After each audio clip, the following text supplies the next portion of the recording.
Well, moments ago, President Trump telling ABC News that he thinks a deal with Iran to extend the ceasefire and reopen the Strait of Hormuz could happen, quote, over the next week, pushing back on claims that negotiations are donezo. It comes as the president takes aim at the peanut gallery for its incessant chirping, undermining talks. That would be the Democrats. He posted on Truth Social early this morning in part, quote, "Don't the Democrats and various seemingly unpatriotic Republicans understand that it is much tougher for me to properly do my job and negotiate when political hacks keep negatively chirping?" Adding, quote, "Just sit back and relax. It will all work out well in the end. It always does." But the Democrats have their own opinions on how things are going.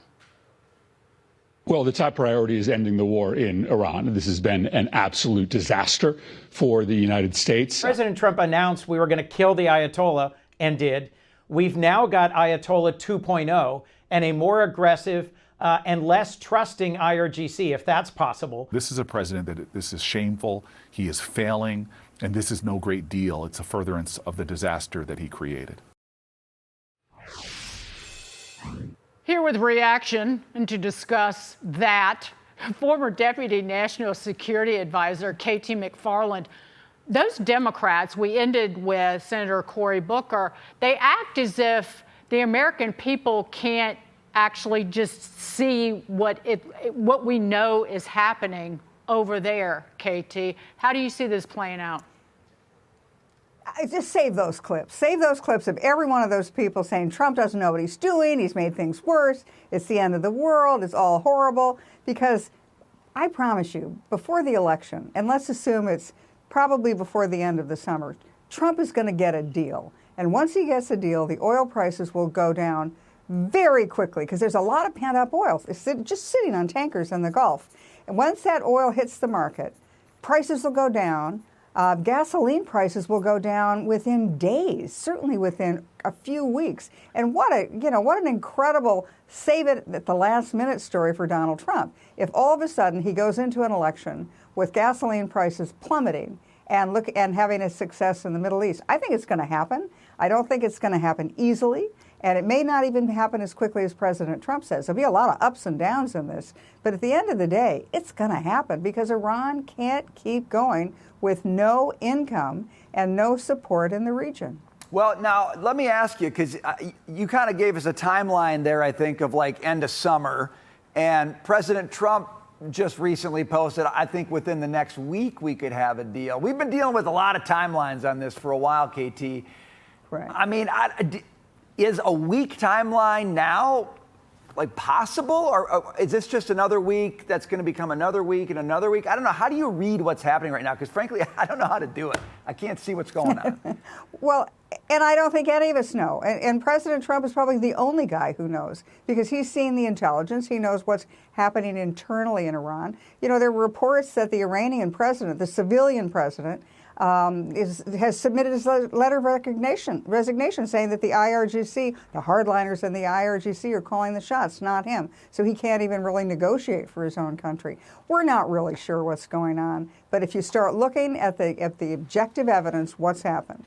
The Strait of Hormuz, they've closed it, but we have a pathway through it. We've taken ships through the Strait of Hormuz. We could open that, probably without a lot of military action. Meanwhile, the blockade is 100% effective. There are no ships going in or out of Iran. Iran is not making any money. Iran's military is devastated. Their civilian economy is collapsing. Their inflation rate is 70%, 100% in foodstuffs and things people really need.